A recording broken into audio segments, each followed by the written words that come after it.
నమస్కారం వార్తలకు స్వాగతం వివరాల్లోకి వెళ్తే టాటా సుజ్లాన్ కంపెనీల ఆధ్వర్యంలో ఏర్పాటు చేయనున్న సోలార్ విండ్ పవర్ ప్రాజెక్టు పనులకు రాష్ట్ర మంత్రి నారా లోకేష్ శంకుస్థాపన చేశారు. పునరుత్పాదక ఇంధన రంగంలో పెట్టుబడులను ప్రోత్సహించడంతో పాటు రాష్ట్రంలో విద్యుత్ ఉత్పత్తి సామర్థ్యాన్ని మరింత పెంచే లక్ష్యంతో ఈ ప్రాజెక్టులను చేపడుతున్నట్లు తెలిపారు. సౌర పవన విద్యుత్ ఉత్పత్తికి రాష్ట్రంలో ఉన్న అవకాశాలను సద్వినియోగం చేసుకుంటూ పరిశ్రమలకు అవసరమైన మౌలిక వస్తువులు కల్పించేందుకు ప్రభుత్వం కృషి చేస్తోందని మంత్రి పేర్కొన్నారు. ఈ ప్రాజెక్టుల ద్వారా పెట్టుబడులు, ఉపాధి అవకాశాలు పెరగడంతో పాటు రాష్ట్ర ఆర్థికాభివృద్ధికి మరింత ఊతం లభిస్తుందని అధికారులు తెలిపారు. Transformation which India is witnessing, which no other state currently has. I would also like to specially appreciate the leadership of Suzlon. Your leadership believed in Andhra Pradesh when no one did. In 2014, you always are close to our heart. You have built a manufacturing unit here in our state. You have employed 12,000 of our youngsters in that plant. As we just shared, we look forward to working with you closely. We look forward to you expanding your production facilities here. And as you all know, I am only one WhatsApp message away. And I'm sure Bharat would have shared his WhatsApp number by now. Anytime, anything we can do, we are one message away for you. And I'd like to thank the employees, the workers, the farmers who have really supported this project for coming forward, standing with us shoulder to shoulder. It means a lot. Together, we can make Andhra Pradesh great. We can make Andhra Pradesh number one in any field that we choose. I would like to conclude with this. History remembers governments that build. History remembers companies that believe. History remembers people who dream big. Today, government, industry, farmers together have come, and all of us together are writing a new chapter in the clean energy direction of our great nation, Bharat. A chapter powered by clean energy, powered by trust, powered by partnership, and a power by the limitless aspiration of the youth of Andhra Pradesh. I would like to once again congratulate Tata Power, Suzlon, and every official, to the Honorable Collector who is on the dais for making this project happen. Collector garu kuda baga telusu nenu anukunte panlu avvali వదలబెట్టను. 2 వారాలకు ఒకసారి madam గారు కూడా నేను message పెడతా. Madam గారు మీ జిల్లాలో ఈ ప్రాజెక్టులు ఉన్నాయి, ఈ ప్రాజెక్ట్ స్టేటస్ ఇక్కడ లోకల్ గా ప్రాబ్లం ఉంది, ఇమ్మీడియట్ గా మీరు చూడండి అని నేను మెసేజ్ పెడితే కొన్ని సందర్భాల్లో మేడం గారు 11:30, 12 కూడా తిరిగి నాకు రిప్లై పెట్టి, సార్ ఈ ప్రాజెక్ట్ ఇక్కడ ఉంది, ఇది చేస్తాం, ఇట్లా చేస్తామని. ఇది మీ అందరికి ఎందుకు చెప్తున్నా అంటే, రైతులు ఒక అడుగేస్తే ప్రభుత్వం 10 అడుగులు వేసడానికి సిద్ధంగా ఉంది. కలిసికట్టుగా మన యువతకు ఉద్యోగాలు కల్పించడానికి మేము ఆర్నిసలు కష్టపడుతున్నాం. ఈ ఏడాది వర్షాభావ పరిస్థితులను దృష్టిలో పెట్టుకుని వర్షపు నీటిపై ఆధారపడకుండా రైతులు ప్రత్యామ్నాయ పంటల సాగుపై ఆలోచన చేయాలని గుంటూరు జిల్లా కలెక్టర్ సీఎం సాయికాంత్ వర్మ సూచించారు. గురువారం గుంటూరు కలెక్టరేట్ లో నిర్వహించిన మీడియా సమావేశంలో కలెక్టర్ మాట్లాడుతూ, ప్రస్తుతం తాగునీటి అవసరాల కోసం మాత్రమే కెనాల్ ద్వారా నీటిని విడుదల చేస్తున్నట్లు తెలిపారు. వర్షాలు ఆశించిన స్థాయిలో కురవకపోవడంతో రైతుల పరిస్థితులకు అనుగుణంగా పంటలు ఎంపిక చేసుకోవాలని సూచించారు. పంటల బీమా చేసుకునేందుకు మరో 2 రోజులు మాత్రమే గడువు ఉందని కలెక్టర్ తెలిపారు. అర్హులైన రైతులు ఆలస్యం చేయకుండా వెంటనే పంటల బీమా సౌకర్యాన్ని సద్వినియోగం చేసుకోవాలని కోరారు. గత 2 నెలల నుంచి మనం వర్షపాతం చూసినట్లయితే we're running in a deficit. June, జూలైకి కలిపి మనం దాదాపు 38% డెఫిసిట్ లో ఉన్నాము. ఒక్క జూలై నెల వర్షాలు ఒక్కటే సుమారు 50% వరకు మనం డెఫిసిట్ లో ఉన్నాం as for as Guntur district is concern. అంతేకాకుండా మనకి కృష్ణా నదికి రావాల్సిన ఇన్ఫ్లోస్ కూడా దే ఆర్ నాట్ మనకి సాధారణంగా ప్రతి సంవత్సరం రావాల్సినంత క్వాంటిటీస్ ఇన్ఫ్లోస్ కూడా ఈసారి మనము చూడట్లేదు. The same has been reflected in the irrigation department నుంచి మనకి ఇచ్చిన అడ్వైజరీలో కూడా ఇదే విషయం స్పష్టంగా తెలియజేయడం జరిగింది. అయితే మన జిల్లాలో ఉన్నటువంటి కేడబ్ల్యూ కెనాల్, ఎన్ఎస్పి, గుంటూరు ఛానల్ కింద మొత్తం కలిపి సుమారు 3 లక్షల ఎకరాలు సాగుకు ఉంది. అయితే ఈ లాస్ట్ 1 వీక్ లో మనకి కొంత రెయిన్స్ పడటం రైతులకి, మాకు అందరికి కూడా ఆశాజనకంగా ఉంది. అయితే ఇప్పుడు మనకి రిలీజ్ చేయబోయే వాటర్స్ ఏవైతే ఉన్నాయో ఆల్రెడీ మనకి పోయిన నెల 15th కల్లా కేడబ్ల్యూ కెనాల్ లో నీళ్లు వదలటం జరిగింది. అరౌండ్ 3000 క్యూసెక్స్ మనము ఆల్రెడీ కేడబ్ల్యూ కెనాల్ లో వాటర్ వదిలి ఉన్నాము. మనకి రెగ్యులర్ గా డెల్టాకి కావాల్సిన నీళ్లు సుమారు 5000 నుంచి 6000 క్యూసెక్స్ వరకు మనం వదిలితే ఇట్ విల్ బి మనకి కంఫర్టబుల్ గా ఇరిగేషన్ కి సాగుకి ఎటువంటి ఇబ్బంది లేకుండా మనం ప్రొవైడ్ చేయగలుగుతాం. మనకి గత 3 రోజుల క్రితం ఇరిగేషన్ డిపార్ట్మెంట్ వాళ్ళు ఇచ్చిన అడ్వైజరీ ప్రకారం ఈ కేడబ్ల్యూ కెనాల్ అంతేకాకుండా మనకి హై లెవెల్ ఛానల్ కూడా ఉంది, ఏఎం కెనాల్ కూడా ఉంది. సో వీటిలో కూడా రిలీజ్ చేసినటువంటి వాటర్ అది ప్రాముఖ్యంగా డ్రింకింగ్ వాటర్ పర్పస్ కోసం రిలీజ్ చేయడం జరిగింది. అంతేకాకుండా ఇప్పుడు ఎన్ఎస్పి కూడా రిలీజ్ ఆఫ్ వాటర్ జరుగుతుంది, but it is also largely for drinking water. Chilakaluripet పట్టణంలో మద్యం మత్తులో ఓ యువకుడు కారు నడిపిన తీరు తీవ్ర కలకలం రేపింది. గడియారం సెంటర్ నుంచి కళామందిర్ సెంటర్ వరకు అత్యంత వేగంగా నిర్లక్ష్యంగా కారు నడుపుతూ ఎదురుగా వస్తున్న బైక్లను రోడ్డుపై ఉన్న వారిని ఢీకొంటూ కారు దూసుకెళ్లింది. ఈ ప్రమాదంలో 2 వ్యక్తులు తీవ్రంగా గాయపడ్డారు. ఒక్కసారిగా కారు దూసుకురావడంతో రోడ్డుపై ఉన్న ప్రయాణికులు, స్థానికులు ప్రాణభయంతో పరుగులు తీశారు. స్థానికులు వెంటనే స్పందించి క్షతగాత్రులను చికిత్స నిమిత్తం సమీపంలోని ఆసుపత్రికి తరలించారు. సమాచారం అందుకున్న పోలీసులు ఘటనా స్థలానికి చేరుకుని పరిస్థితిని పరిశీలించారు. ప్రత్యక్ష సాక్షులు, స్థానికుల నుంచి వివరాలు సేకరించి దర్యాప్తు చేపట్టారు. అక్కడ నుంచి బాత్రూమ్కి వెళ్ళొస్తుంటే కార్లో వస్తే వెళ్ళిపోయారు. ఆపకుండా 10 మందిని గుర్తుకుంటా ఇట్లా వచ్చారు, కాడే ఆపి పారిపోయారు. స్టాల్ దగ్గర యూటర్న్ చేసుకుంటూ నా బండిని కూడా గుద్దటం జరిగింది. మేము బండి రివర్స్ చేసుకుని వచ్చే లోపల ఇక్కడ కూడా మియాల రత్నకుమారి గారు వాళ్ళ అబ్బాయిని గుద్దటం జరిగింది. ఈ లోపల ఎదురు ఆటో రావడం వల్ల బండి మాకు జరగడం జరిగింది. అతను కారు నుంచి దిగి పారిపోయారు. మినిమం 20 మందిని గుర్తుంటారని ఇప్పుడు ఇక్కడ దెబ్బలు తగిలిన వాళ్ళు చూసుకుంటే తెలుస్తుంది. అంచనా అనేది తెలియదు ఎంతమంది. మాదక ద్రవ్యాలు సేవించి ఒక 3 కుర్రవాళ్ళు ఉన్నారంట కారులో. ఇక్కడ మట్టికి మాకు ఒక వ్యక్తి దొరికాడు. ఆ వ్యక్తి కూడా పారిపోవడం జరిగిపోయింది. మేము పట్టుకునే లోపలే కళామందిర్ సెంటర్లో దూకి పారిపోయారంట. ఎక్కడి నుంచి వస్తారు తెలుసా మీకు? అక్కడైతే గొడవ జరుగుతుంటే సరేలేదని చెప్పి చూస్తే అక్కడే పెద్ద గొడవ అవుతుంది అందుకని చెప్పి దగ్గరికి వచ్చి పైకి ఆటో ఉంటే టిఫిన్ కొట్టుకెళ్ళి అక్కడ నుంచోనన్నా. అక్కడ దాకా నెట్టుకుంటున్నారు, గొడవ ఆడుకుంటున్నారు, చుట్టూ నుంచొని ఉన్నారు చాలా మంది. అంత సడన్ గా కారు కొనిస్తాడని అనుకోలే. అబ్బాయి ఉండి అంతమంది వెనక ఎక్కించుకుంటా వెళ్ళిపోయాడు. నేను పక్కన ఉన్నదాన్ని వెళ్ళి అంత దూరం పడ్డా. కాలు కొంచెం పైకి ఎక్కించాడు, మోకాల కిందకి. అక్కడికి ఎక్కించిన తర్వాత నేను కాళ్ళు లాక్కున్నా. పడ్డానికి కారు ఎక్కుతుందని అర్థం అవుతుంది నాకు.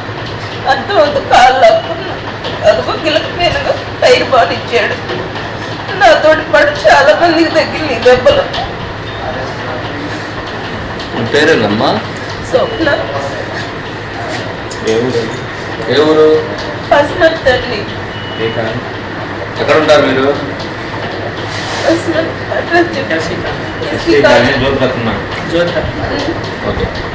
చెప్పు. పూలూరు బస్ స్టాండ్ దగ్గర కూర్చున్నా. మన గొడవ జరుగుతుంది. ఏం చేయాలని వెళ్ళా. తీరా వచ్చేవాడికి ఆ కారు ఆయన వేరే ఆయన కొట్టాడు, బైకులు కొట్టేటప్పుడు ఆయన వాళ్ళ అబ్బాయికి ఫోన్ చేసి పిలిపించేటప్పుడు కాలేజీ కొడవాడు వచ్చి గొడవ ఆడుకుంటుంటే అదే తీయాలండి. గ్యాప్ ఇచ్చిన తర్వాత అతను పంపించేటప్పటికి అమ్మనే డోర్ తీసుకొని ఉన్నంత వరకు బట్టి జనాల్లో లాగించుకొని వెళ్ళాడు. వాళ్ళు తాగి ఉన్నారా? ప్రకాశం దగ్గర ఒక రెడీ కొట్టాడండి. అది ఎవరికో మనకు తెలియదు. ఇక్కడికి వచ్చేవాడికి బైకులు కొట్టేటప్పటికి ఆయన గొడవ పెట్టుకొని ఆపేవాడు కాదు. జరిగిన సిచ్యువేషన్. నర్సారావుపేట ఆర్టీసీ కండక్టర్ పై దాడి ఘటన నేపథ్యంలో ఆర్టీసీ అధికారులు కీలక నిర్ణయం తీసుకున్నారు. నర్సారావుపేట నుంచి గుంటూరు వెళ్లే ఆర్టీసీ బస్సులు మేరికపూడి గ్రామంలోకి వెళ్లకుండా నేరుగా గుంటూరు వెళ్లాలని ఆదేశాలు జారీ చేశారు.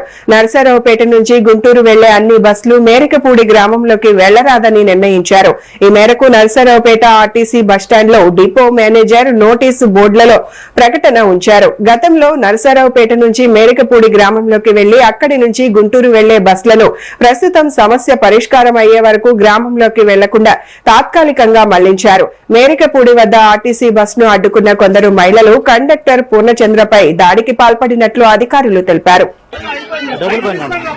డబ్బులు తీసుకోండి, డబ్బులు కాదు. మన షూ ఉన్నాయి, షూ ఏమైనా ఉన్నాయిలే, నా షూలే ఈ డబ్బులే ఆయన చూసుకుంటారు. డబ్బులు మనకి మొత్తం ఇచ్చేసాను. ఏంది అసలు ఏం జరిగింది?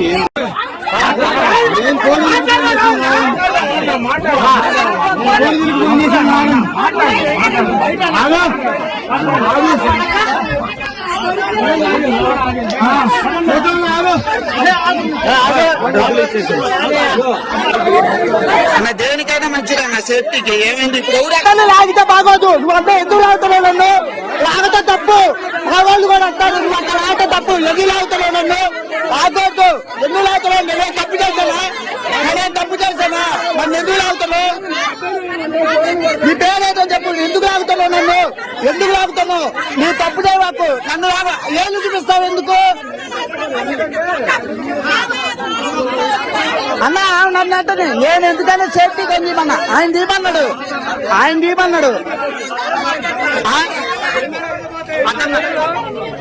నేనేం మాట్లాడతా, నేను ఓన్లీ వీడియో చేస్తున్నా.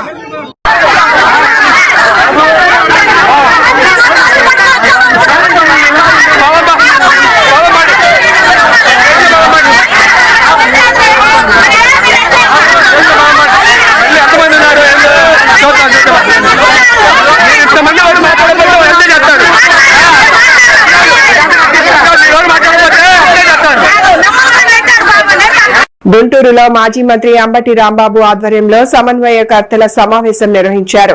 అనంతరం అంబటి రాంబాబు మాట్లాడుతూ ఆగస్టు నెలాఖరులోపు తన నివాసం నుంచి వినతి పాదయాత్ర చేపట్టనున్నట్లు తెలిపారు. తన ఇంటిపై దాడి చేసిన వారిపై ఇంతవరకు ఎలాంటి చర్యలు తీసుకోలేదని అంబటి రాంబాబు ఆరోపించారు. ఈ నేపథ్యంలో డీజీపీకి వినతి పత్రం అందించేందుకు పాదయాత్ర చేపడుతున్నట్లు తెలిపారు. మాజీ డిప్యూటీ స్పీకర్ కోన రఘుపతి మాట్లాడుతూ అంబటి రాంబాబు ఇంటిపై దాడి జరిగినప్పటికీ ప్రభుత్వం ఎలాంటి చర్యలు తీసుకోలేదని ఆరోపించారు. మాజీ ఎమ్మెల్యే అన్నాబత్తిన శివకుమార్ మాట్లాడుతూ ఉమ్మడి గుంటూరు జిల్లాలో గతంలో ఎన్నడూ లేని విధంగా నీచ రాజకీయాలు జరుగుతున్నాయని ఆరోపించారు. అంబటి రాంబాబు ఇంటిపై దాడి జరిగినా ఇంతవరకు చర్యలు తీసుకోలేదన్నారు. ప్రధానంగా ఈ సమావేశం దేనికి ఏర్పాటు చేశామో మీ అందరికీ వివరంగా చెప్పాం. ఈ డిఎస్సి దాని మీద ఉద్యమ బాట పట్టేందుకు ఒక షెడ్యూల్ ఇవ్వటం వల్ల 10వ తారీఖు వరకు కూడా ఆ కార్యక్రమంలో ఉండటం వల్ల 7-8 తారీఖుల్లో జరిగేటటువంటి పాదయాత్రను, వినతి పాదయాత్రను మరొక రోజుకు వాయిదా వేశాం. ఆ వాయిదా వేసినటువంటి డేట్స్ కూడా 10వ తారీఖు తర్వాత, ఆగస్టు 15 తర్వాత నేను అనౌన్స్ చేస్తాను. మా హైకమాండ్ తో మాట్లాడి దానికి అందరూ సహకరించవలసిందిగా కోరుతున్నాను.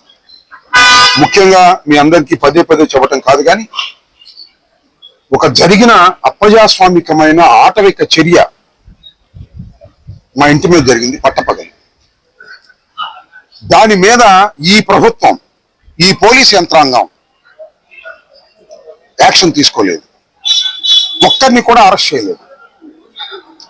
చిన్న సంఘటనలకు, మాట్లాడితే సోషల్ మీడియాలో సంఘటనలకు, పోస్టులు పెడితే సంఘటనలకు అరెస్ట్ చేసి నెలల తరబడి కారాగారంలో అట్టిపెట్టే ప్రయత్నం చేస్తున్నటువంటి ఈ కూటమి ప్రభుత్వం పట్టపగలు దారుణంగా జరిగినటువంటి దాడి మీద ఒక్కరిని కూడా అరెస్ట్ చేయకపోతే ఎలా సహించాలి అని అడుగుతా ఉన్నాయి. ప్రజాస్వామ్యంలో వాళ్ళని అరెస్ట్ చేసేంత వరకు, చట్ట ప్రకారంగా యాక్షన్ తీసుకునేంత వరకు వైఎస్ఆర్ కాంగ్రెస్ పార్టీ అండతో అంబటి రాంబాబు ఉద్యమాన్ని కొనసాగిస్తాడని మరొకసారి నేను పునరుద్ఘాటిస్తున్నాను.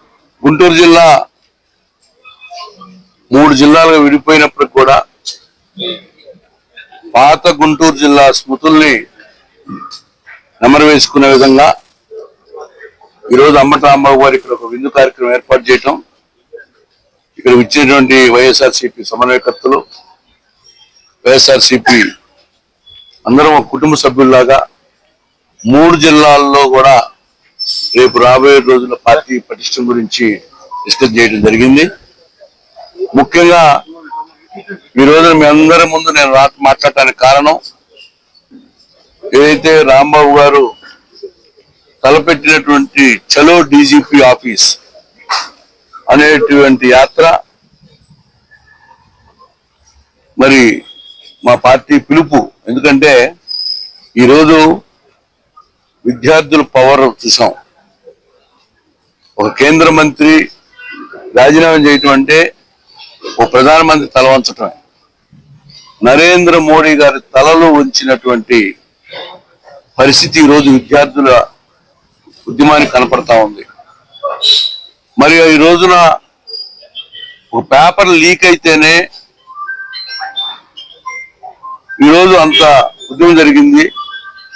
ఈ ఆంధ్రప్రదేశ్ లో మెగా డిఎస్సీ అనే పేరుతున్న తెలుగుదేశం పార్టీ కార్యకర్తలకి దోచిపెట్టేటువంటి ఒక కార్యక్రమం తీసుకున్నారు నారా లోకేష్. గుడివాడలోని రావి వీరభద్రయ్య మెమోరియల్ బహుళార్థ పశు వైద్యశాలను గుడివాడ ఎమ్మెల్యే వెనుగండ్ల రాము పరిశీలించారు. ఆసుపత్రిలోని ల్యాబ్, శస్త్రచికిత్స గదులు, ఫార్మసీతో పాటు పలు విభాగాలను పరిశీలించిన ఎమ్మెల్యే ప్రధాన భవనం శిథిలావస్థకు చేరడాన్ని గుర్తించారు. అధికారులతో సమావేశమై ఆసుపత్రి సమస్యలు, భవన మరమ్మతులకు అవసరమైన నిధులపై వివరాలు తెలుసుకున్నారు. సందర్భంగా ఎమ్మెల్యే వెనుగండ్ల రాము మాట్లాడుతూ రైతులు, పశు పోషకుల సంక్షేమానికి కూటమి ప్రభుత్వం ప్రాధాన్యత ఇస్తోందని తెలిపారు. పశు పోషకులకు మెరుగైన వైద్య సేవలు అందించేందుకు గుడివాడ బహుళార్థ పశు వైద్యశాలను ఆధునీకరిస్తున్నట్లు చెప్పారు. ఈ బిల్డింగ్ ఒకటి పడేసేయండి, వద్దు మళ్ళీ రిస్క్ లేకుండా. ఇది మాత్రం ఉండకూడదు. ఇది ల్యాబ్ అండి, మొదట ఇది బేసిక్. మీ ముందుగా డాక్టర్ అదే చెప్తారు సార్, మీరు ఇటువైపు కూడా రాకపోకలు సాగిస్తే మేము శుభ్రం చేపిస్తాం. ప్లస్ వాళ్ళందరికీ ఇది ఇటేస్తే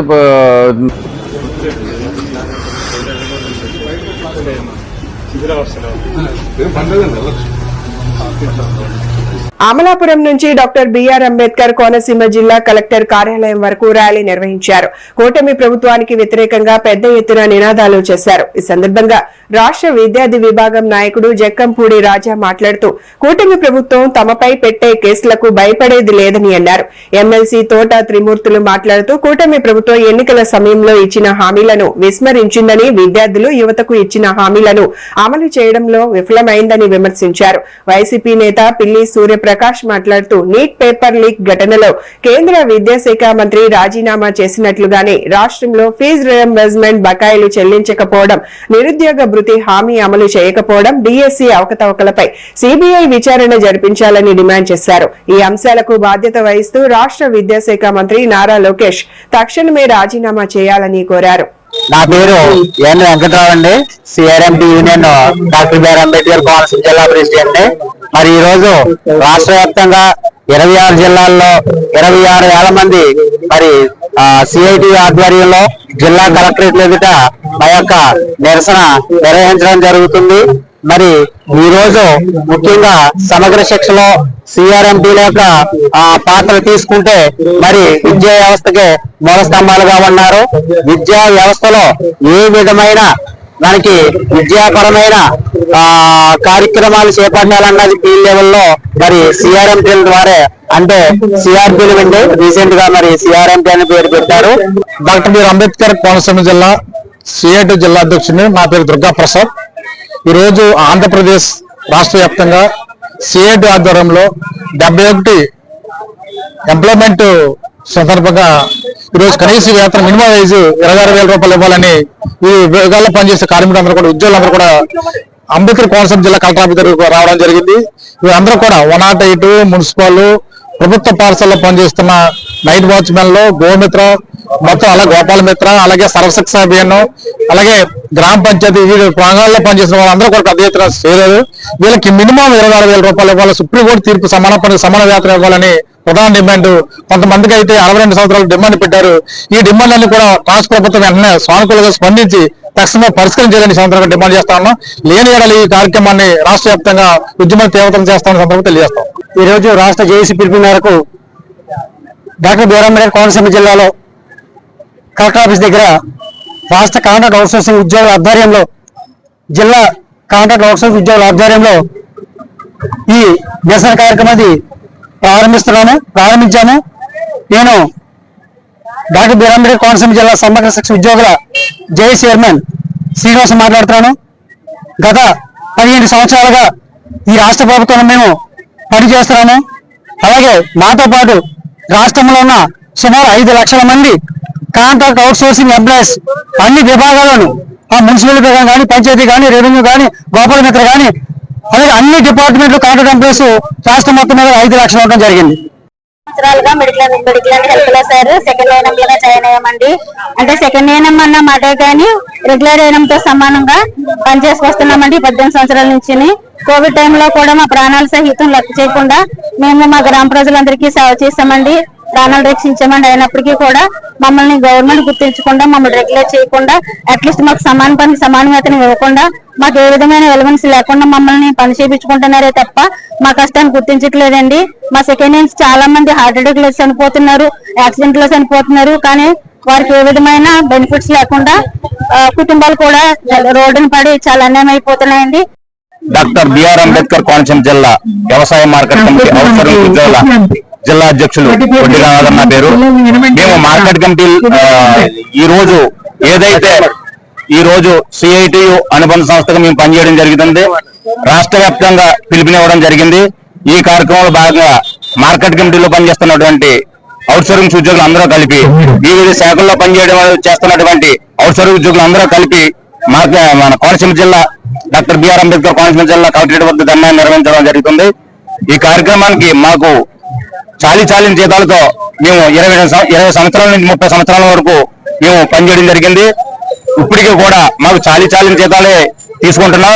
ప్రభుత్వ ఆసుపత్రులు, ప్రాథమిక ఆరోగ్య కేంద్రాల ద్వారా ప్రజలకు నాణ్యమైన సకాలంలో వైద్య సేవలు అందేలా వైద్యాధికారులు బాధ్యతాయుతంగా పనిచేయాలని హనుమకొండ జిల్లా కలెక్టర్ చాహద్ బాజ్పేయి ఆదేశించారు. హనుమకొండ జిల్లా కలెక్టరేట్ లో వైద్య ఆరోగ్య శాఖ ఆధ్వర్యంలో నిర్వహించిన సమీక్షా సమావేశంలో మాతా శిశు ఆరోగ్య సేవలు, టీబీ ముక్త్ భారత్, సార్వత్రిక టీకాల కార్యక్రమం, అసంక్రమిత వ్యాధులు, సీజనల్ వ్యాధులపై వైద్యాధికారులతో కలెక్టర్ సమీక్షించారు.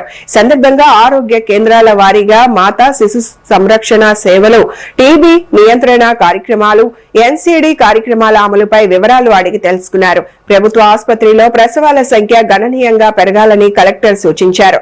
ప్రభుత్వ ఆరోగ్య కేంద్రాల్లో ప్రసవాలు జరిగేలా మెడికల్ ఆఫీసర్లు ప్రత్యేక దృష్టి సారించాలని ఆదేశించారు.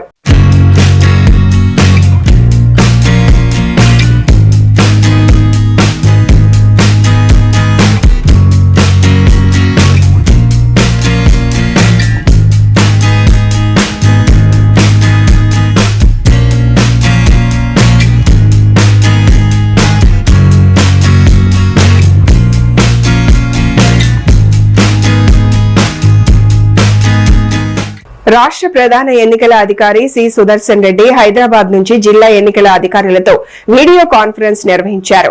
సమావేశంలో ఎస్ఐఆర్ కార్యక్రమం పురోగతి, ఓటర్ల వివరాల డిజిటలైజేషన్, డేటా నమోదు, పోలింగ్ కేంద్రాల హేతుబద్దీకరణ తదితర అంశాలపై సమీక్ష నిర్వహించారు. హనుమకొండ కలెక్టరేట్ లోని వీడియో కాన్ఫరెన్స్ హాల్ నుంచి జిల్లా collector Chahad Bajpai video conference లో పాల్గొన్నారు.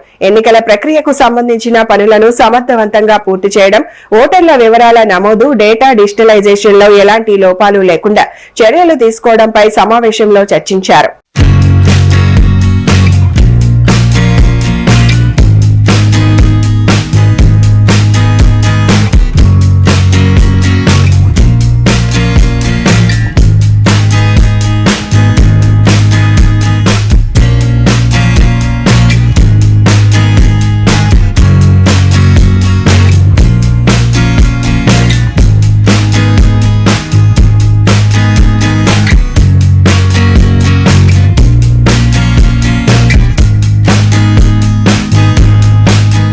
హాస్టళ్లలో పరిశుభ్రత, పౌష్టికాహారం, భద్రత విషయంలో ఎలాంటి రాజీ ఉండకూడదని హనుమకొండ జిల్లా కలెక్టర్ చాహద్ బాజ్పేయి అధికారులను ఆదేశించారు. హనుమకొండ 100 ఫీట్ల రోడ్ సమీపంలోని టీవీ టవర్ కాలనీలో షెడ్యూల్ కులాల అభివృద్ధి శాఖ ఆధ్వర్యంలో నిర్వహిస్తున్న బాలుర జూనియర్ కళాశాల వసతి గృహాన్ని కలెక్టర్ ఆకస్మికంగా తనిఖీ చేశారు.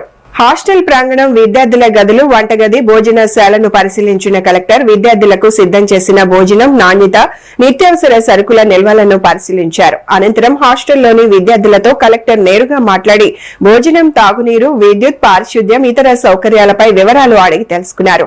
హాస్టల్ వార్డెన్ అందుబాటులో ఉంటున్నారా, ఏవైనా సమస్యలు ఉన్నాయా అని విద్యార్థులను ప్రశ్నించారు.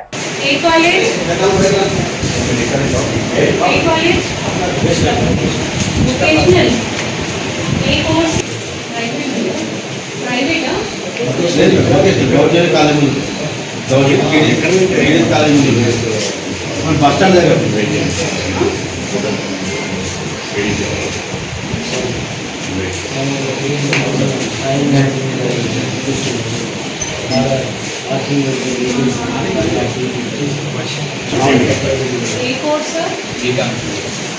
First year second year last year కూడా ఎక్కడైనా ఉందేవా?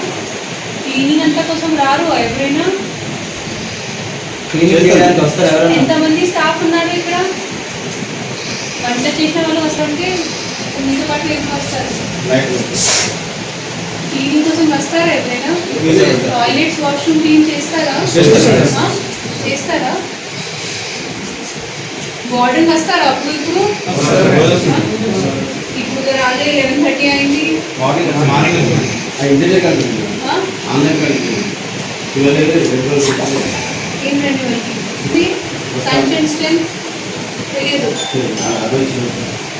ఇంట్లో కూడా అడ్మిషన్స్ వస్తున్నాయా? ఏమైనా సెపరేట్ చేసి ఉందా ఫస్ట్ మీరు వాష్ చేయండి? లేదు అట్లా.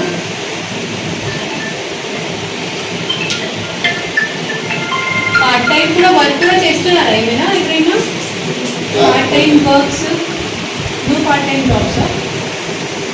హాసన్పర్తి ఎంపీడీఓ కార్యాలయంలో గురువారం నిర్వహించిన మండల స్థాయి సమీక్షా సమావేశానికి వర్ధన్నపేట ఎమ్మెల్యే విశ్రాంత ఐపీఎస్ అధికారి కెఆర్ నాగరాజు ముఖ్య అతిథిగా హాజరయ్యారు.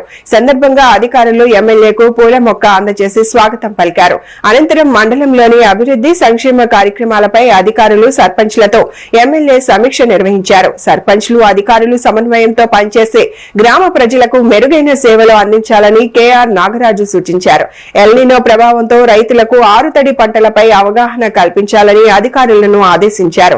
గ్రామాల్లో మత్తు పదార్థాల వినియోగంపై యువతకు అవగాహన కల్పించి మత్తు రహిత గ్రామాలుగా తీర్చిదిద్దాలని పిలుపునిచ్చారు.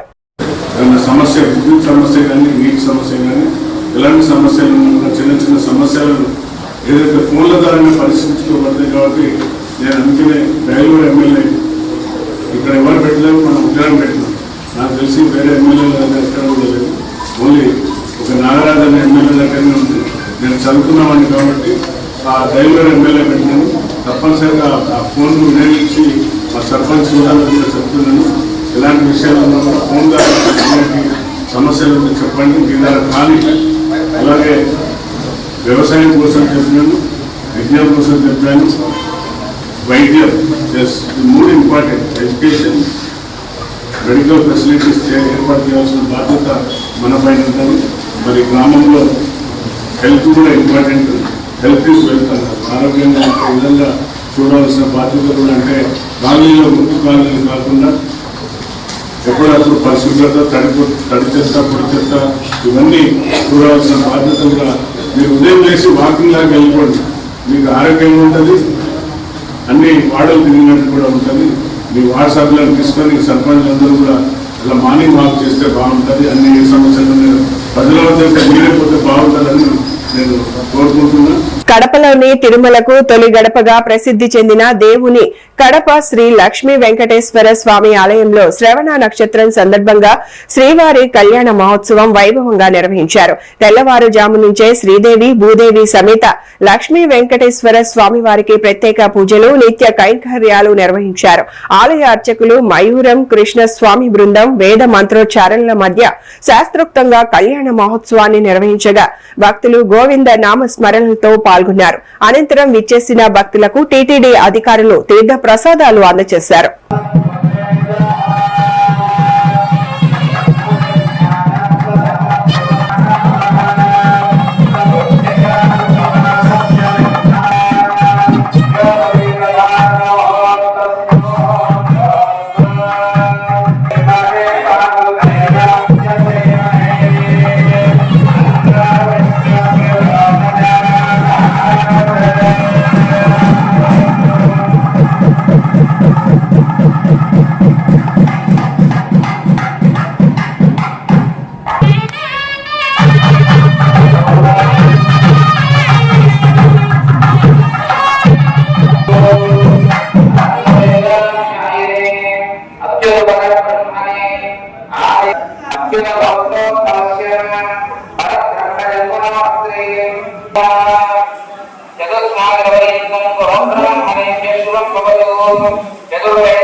ఈ వార్తలు ఇంతటితో సమాప్తం. నమస్కారం.